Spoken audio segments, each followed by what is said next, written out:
चलिए आज के क्लास को स्टार्ट करते हैं। और आज का क्लास सिर्फ उन बच्चों के लिए है, समर्पित है जो अंग्रेजी पढ़ना चाहते हैं। इस वीडियो में हम कोई भी आलतू फालतू या बकवास की चीज़ें नहीं पढ़ाएंगे। हम सिर्फ वही पढ़ाएंगे जिससे आप अंग्रेजी का किताब पढ़ सको। चाहे अंग्रेजी का किताब हो, चाहे अंग्रेजी में आपका साइंस हो, चाहे हिस्ट्री हो, कुछ भी हो, आप अंग्रेजी में पढ़ लो, उसको समझ लो। उसी अंग्रेजी को आज के इस वीडियो में हम पढ़ाने वाले हैं। देखिए बच्चों, अंग्रेजी पढ़ने के लिए एक चीज़ ज़्यादा ज़रूरी होता है कि आपको मात्राएं कितनी आती हैं या कितना ज़्यादा आपको मात्राओं की समझ है। मात्रा जितना ज़्यादा आएगा, जितना ज़्यादा आप रटे रहोगे ना, उतना बढ़िया आप अंग्रेजी पढ़ पाओगे। जैसे वो होता है ना, गुणा और भाग में कहते हैं जितना बढ़िया बाबू पहाड़ा आएगा, जितना अच्छा उतना अच्छा क्या आप गुणा भाग कर पाओगे। तो यहाँ पर जितने अच्छे से मात्राओं के नियम मालूम आएगा, उनको जोड़ना आएगा, उतने अच्छे ढंग से आप अंग्रेजी पढ़ पाओगे। तो देखो बच्चों, मात्राओं में दो बच्चों को कन्फ्यूजन होता है। मात्राएं यहाँ पर ना अंग्रेजी में दो तरह की आपको देखने को मिलेगी। एक 12 खड़ी की आपको मात्रा देखने को मिलती है, जिसमें आप अ का ए, आ का डबल ए और इस तरह से आगे पढ़ते हो। उसी में आप नीचे पढ़ते हो क का के, ख का के एच, आगे ऐसा पढ़ते हो। तो इस मात्रा को हम 12 खड़ी की मात्रा बोलते हैं, ठीक। लेकिन इस मात्रा का प्रयोग हम तब करते हैं जब अंग्रेजी में किसी का नाम लिखना हो। आपका नाम क्या है, कमेंट बॉक्स में कमेंट कीजिएगा। तो आपका जो नाम है ना, उसको अंग्रेजी में लिखना है तो ये वाली मात्रा काम आती है। लेकिन अंग्रेजी पढ़ने में ये मात्रा आपकी कोई मदद नहीं करती है। अंग्रेजी पढ़ने के लिए ये वाला मात्रा काम आता है। कौन सी मात्रा? मात्रा को एक साथ लिख दे रहा हूँ, ए ई ए, ये वाली मात्रा। अंग्रेजी का A B C D E F G. अब क्या होगा, ए का अ होता है, ए का आ होता है, ए का ए होता है, ए होता है, अ होता है। फिर बी का ब होता है, सी का क और स होता है, क और स होता है, डी का ड होता है, ई का जो है ई होता है, आय होता है, य होता है, फिर एफ का फ होता है, जी का ग होता है। पता है, ये वाली जो मात्रा होती है ना, इसी मात्रा का प्रयोग, इसी अक्षर का प्रयोग करके आप अंग्रेजी पढ़ पाओगे। तो अंग्रेजी में टोटल आपकी क्या है, 26 अल्फ़ाबेट होते हैं ना। 26 अल्फ़ाबेट में से 5 आपकी मात्राएं होती है। कौन कौन सी? ए ई आई ओ यू, ये 5 मात्रा होती हैं। इन मात्राओं का प्रयोग करके अंग्रेजी पढ़ोगे। अब बच्चे पूछते हैं, यार बी को मात्रा क्यों नहीं करते हो, यार सी को मात्रा क्यों नहीं करते हो? देखो, यहाँ पर जितने भी ये 5 मात्राएं हैं, इनके 4-5 उच्चारण है। एक को अ आ ए आई ओ कई रूप में उच्चारण कर सकते हैं। लेकिन बी को सिर्फ ब पढ़ेंगे, सी को क और स पढ़ेंगे। यानी जो व्यंजक होता है, कॉन्सोनेंट होता है, उसका 1 से 2 उच्चारण है, ज़्यादा 3 हो जाएगा। लेकिन मात्राओं का 3, 4, 5 कई सारे उच्चारण होते हैं, इसलिए इनको मात्रा की कैटेगरी में रखा गया, इनको नहीं रखा गया। इन दोनों को मिलाकर ही अंग्रेजी का छोटा से छोटा शब्द बनता है, बड़ा से बड़ा शब्द बनता है। इनको मिलाकर कोई शब्द नहीं बनेगा, ठीक है। आपको ऐसा शब्द नहीं मिलेगा कि उसमें मात्रा है ही नहीं, कॉन्सोनेंट दे दिया, कॉन्सोनेंट है मात्रा नहीं, ऐसा नहीं होगा। इस बात को याद रखिएगा। दूसरी बात याद रखिएगा, जो 5 मात्रा आपकी होती है, ए ई आई ओ यू, ये सिंगल भी आ सकती हैं, डबल भी आ सकती हैं। जैसे मान लो मैं लिखता हूँ कार, जैसे मैं लिखता हूँ स्टार। अब इस पे देखो, इन सब पे एक ही मात्रा है, एक सिंगल एक मात्रा। जैसे सी पर एक ही मात्रा है, टी पर एक मात्रा है।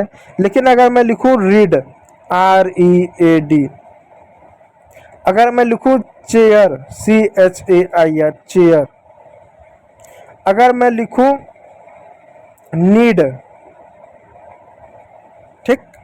अब जरा ध्यान दो, ऊपर तो ये 5 ही मात्रा है ना, ए ई आई ओ you, A E I you, यही 5 मात्रा। अब पांचों अलग अलग मात्रा हैं, पांचों क्या है, अलग अलग मात्रा है। तो यहाँ पे देखो, 2 मात्राओं का एक पेयर है, यानी ए भी है, ए भी है रीड में, ए भी है, आई भी है और डबल ई आया है। यानी यहाँ पर 2 मात्राओं का मिलाकर एक पेयर बनेगा। उस एक पेयर वाली मात्रा को एक मात्रा कहेंगे। तो सिंगल मात्रा भी ऐसा हो सकता है आपको, ऐसा डबल मात्रा का पेयर भी आपको मिलेगा। तो सिंगल मात्रा को भी पढ़ेंगे, डबल मात्राओं के पेयर को भी पढ़ेंगे, इस बात को याद रखिएगा, ठीक। चलो, तो नियम नंबर जो है 1 से स्टार्ट करते हैं। और एक नियम नंबर देखो क्या है, आई की मात्रा को हम पढ़ते हैं। देखो आई की मात्रा क्या कहता है, पेन का कलर चेंज कर लो। जब 2 या 3 कॉन्सोनेंट के बीच में आई आता है तो आई को हमेशा जो है छोटी ई की मात्रा के रूप में पढ़ेंगे। ये है छोटी ई की मात्रा। जब 2 या 3 कॉन्सोनेंट के बीच में आई है तो छोटी ई की मात्रा पढ़ेंगे। जैसे यहाँ पे देखो एक शब्द है FIT। अब इसको फिट पढ़ेंगे। कैसे? एफ को यहाँ पर क्या पढ़ेंगे? फ पढ़ेंगे। अब वो वाला एफ लाएंगे, ए का अ, बी का ब, सी का क, स। तो सोचो एफ का क्या होता है? एफ का फ होता है। तो एफ का हमने फ लिख दिया। आई आया तो आई का छोटी की मात्रा लिख दिया, टी का ट लिख दिया, हो गया फिट। ठीक है, फिट लिखेंगे। इस बात को याद रखिएगा, इसको फिट लिखेंगे। फिर आ गया टिल। अब TILL, इसको क्या पढ़ेंगे? टी का क्या? ट पढ़ेंगे। आई का छोटी की मात्रा पढ़ेंगे। डबल एल है तो एक एल पढ़ेंगे। देखो अंग्रेजी में जब 2 कॉन्सोनेंट एक जैसे हो तो उनको एक ही बार पढ़ते हैं, चाहे डबल एल हो, डबल एम हो, डबल एस हो, डबल टी हो, कोई भी डबल हो, एक जैसे हो तो उनको हिंदी में एक ही बार लिखेंगे। ठीक, यहाँ पे एक शब्द आया DIP। इसको क्या पढ़ेंगे? डी का डो पढ़ेंगे, आई का छोटी की मात्रा, पी का प पढ़ेंगे, हो गया डिप। फिर उसके बाद एक शब्द LIT। इसको क्या पढ़ेंगे? इसको लीट पर, एल का ल पढ़ेंगे, आई के छोटी की मात्रा पढ़ेंगे, टी का टॉप पढ़ेंगे, हो गया लीट।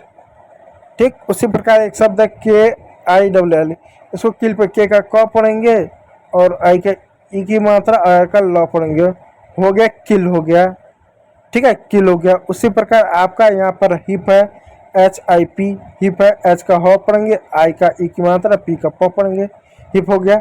बाकी नीचे शब्दों को आप बताइएगा कि इन शब्दों को क्या पढ़ते हैं। यदि नहीं पढ़ सकते तो हिंदी पढ़ लीजिएगा। ठीक है, तो चलो नियम नंबर 2 की ओर चलते हैं। अब देखो नियम नंबर 2 क्या है।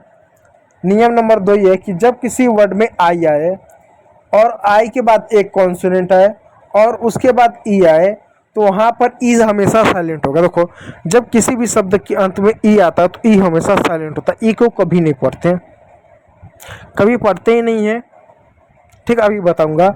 और इस आई को क्या पढ़ेंगे? आई को आई, आ प्लस ई की मात्रा पढ़ेंगे, आ प्लस ई की मात्रा पढ़ेंगे, आई पढ़ेंगे। क्या पढ़ेंगे? आई ई। अब हो गया तो 2 मात्रा दिख रहा है, आ की मात्रा भी दिख रहा है, ई की मात्रा भी दिख रहा है। तो क्या दोनों मात्रा लगाएंगे? आ की मात्रा लगाएंगे और ई को लिख देंगे। कैसे? देखिएगा, यहाँ का एक शब्द है LIKE। अब क्या आई है? हाँ आई है। क्या आई के बाद एक कॉन्सोनेंट है? हाँ कॉन्सोनेंट है। के कॉन्सोनेंट है। क्या उसके बाद ई है? हाँ ई है। तो नियम क्या कहता है? ई साइलेंट रहेगा, ई को नहीं पढ़ेंगे। तो ई साइलेंट है तो ई को काट दो, ई से मतलब ही नहीं है। अब एल को क्या लिखोगे? लॉ लिखोगे। आई को क्या लिखोगे? आई लिखोगे, आई ई। तो आ की मात्रा लगा दो, ई लिख दो और के का क लिख दो, हो गया लाइक। ठीक, अब चलो एक और शब्द देता हूं, RIDE। आर को क्या लिखोगे? सबसे पहले देखो आई है, हाँ आई है। तो क्या इसको छोटी पढ़ेंगे, बड़ी पढ़ेंगे? क्या पढ़ेंगे? पड़ोसी को देखेंगे। क्या पड़ोसी हमारा कॉन्सोनेंट है? हाँ कॉन्सोनेंट है, एक व्यंजक है। क्या उसके बगल में ई है? हाँ ई है, यानी ई साइलेंट होगा, ई को नहीं पढ़ेंगे। अब कैसे बाकियों को पढ़ेंगे? देखो आर का र पढ़ेंगे, आई को आ और ई कर देंगे, डी का ड कर देंगे, हो गया राइड। पता ना कि राइड कर रहे हैं, बाइक को चलाना। ठीक उसी प्रकार एक और शब्द है MIKE।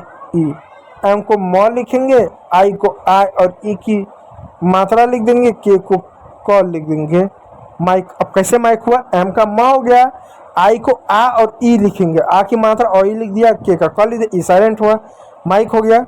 उसी प्रकार बाकी शब्द है, माइन हो गया, बाइक हो गया, नाइस हो गया, माइक हो गया, साइट हो गया, डाइन हो गया, फाइन हो गया, राइड हुआ, लाइक हुआ। सारे के सारे शब्द इसी प्रकार होंगे। तो उम्मीद करूंगा वीडियो आपको अच्छा लगा होगा, वीडियो आपको समझ में आएगा। तो वीडियो को देखने के लिए बहुत बहुत धन्यवाद।